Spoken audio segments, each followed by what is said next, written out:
Martin Mérier, effectivement, nous a présenté les principaux outils économiques au souci du développement économique, de l'emploi et donc de la vie dans les territoires.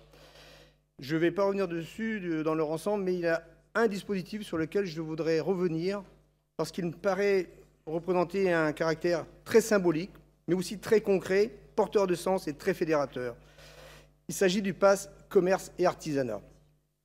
Ce dispositif, très simplement, il vise à accompagner l'investissement des commerçants et artisans, donc par une participation à hauteur de 30% et plafonnée à 7 500 €.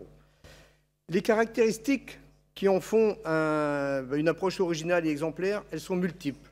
Et je crois qu'il faut les souligner. Tout d'abord, c'est un dispositif qui a réellement été imaginé, conçu, élaboré sur le terrain et repris et mis en forme ensuite par les services à la fois des EPCI et de la région, et puis ensuite voté par les élus. Et c'est donc vraiment un outil qui répond aux besoins exprimés du terrain. C'est un dispositif qui est cofinancé par les EPCI qui le souhaitent avec la région, et tout ça dans le cadre d'une contractualisation. C'est un dispositif évolutif, adaptable, c'est-à-dire qu'il n'est pas figé, il n'est pas le même dans tous les EPCI, et c'est vrai qu'à Redon, au Guilvinec ou à Lamballe, ce n'est pas forcément la même chose. Donc il y a réellement une subsidiarité qui, naturellement, s'est mise en œuvre pour ce dispositif. C'est un dispositif, en plus, il faut le signaler, qui s'adresse à des populations qui ne sont pas très habituées ou qui ne sont pas coutumières de la demande d'aide et de l'accompagnement économique. Enfin, il porte sur des investissements.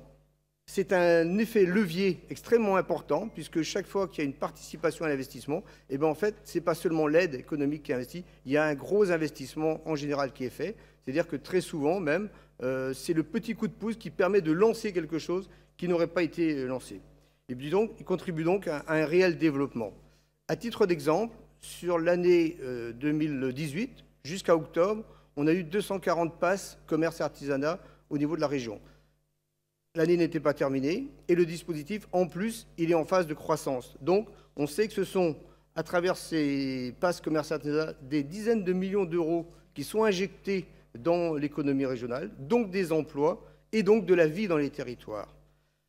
Et puis, au-delà de cet aspect quantitatif, je crois que je voudrais également insister sur un autre point, c'est que ce sont réellement des activités non délocalisables, réellement ancrées sur les territoires, là où ça se passe, notamment dans les zones rurales. Et enfin, il accompagne des projets effectivement souvent classiques chez des artisans, des commerçants, mais on constate aussi, et on le voit dans les dossiers, moi j'ai eu l'occasion d'en voir plusieurs, où ce sont des commerçants, des artisans qui innovent eux aussi à leur niveau. On n'en parle peut-être pas beaucoup, mais en fait, très souvent, ça peut être une technique artisanale. L'artisan, il n'aurait pas eu la capacité à lancer son truc, et ça l'accompagne pour le faire. Dans le domaine commercial, on sait très bien que nos modes de commerce sont en train d'évoluer énormément. Et bien parfois, c'est à travers ça le moyen pour quelqu'un de se lancer dans quelque chose d'innovant et donc de développer son activité là où il est. Cet outil, il a été construit dans un esprit très constructif, je l'ai dit tout à l'heure, de confiance, puisque l'instruction, elle est unique pour les deux financeurs, à la fois le PCI qui fait l'instruction et la région donc qui prend ensuite en charge. C'est aussi un bel exemple parce que je crois que ce n'est pas si fréquent que ça qu'une confiance soit établie sur la base d'un contrat très clair.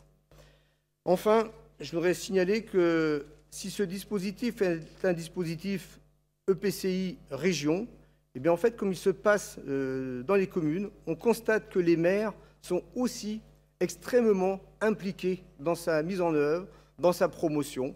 Et c'est aussi ce qui fait un peu le développement, ce qui fait l'envie de faire, et que très souvent, des contacts sont noués en premier lieu comme ça, et c'est une confiance qui se crée. Voilà, je voulais donc insister sur ce point-là.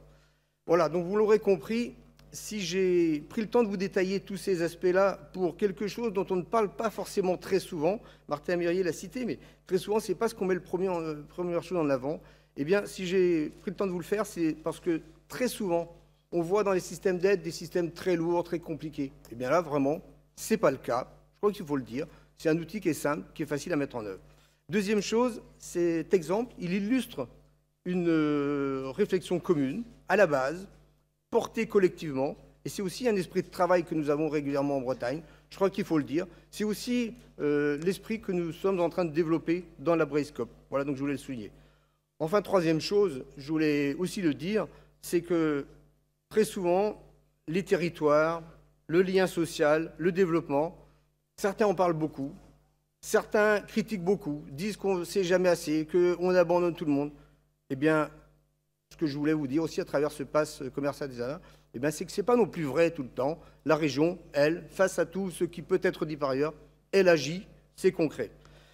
Et puis, bien, dernière chose, je crois aussi que de temps en temps, il faut le dire, pour cet exemple, comme pour les autres aides économiques que nous pouvons apporter, eh bien, elles sont efficaces, tout simplement.